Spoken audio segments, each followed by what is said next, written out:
ক্যাম্পাসের বাগড়াকোট চা বাগানে ফের বকেয়া বেতনের দাবিতে বিক্ষোভ শ্রমিকদের। বুধবার সকাল থেকেই বাগানের শ্রমিকদের মধ্যে তীব্র অসন্তোষ ছড়িয়ে পড়ে।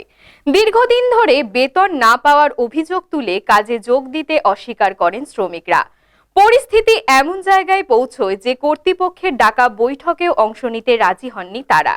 শ্রমিকদের সাফ দাবি, আগে বকেয়া মজুরি মেটাতে হবে, তারপরেই কোনো আলোচনা।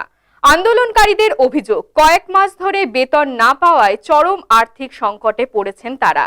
সংসার চালানো কার্যত অসম্ভব হয়ে উঠছে।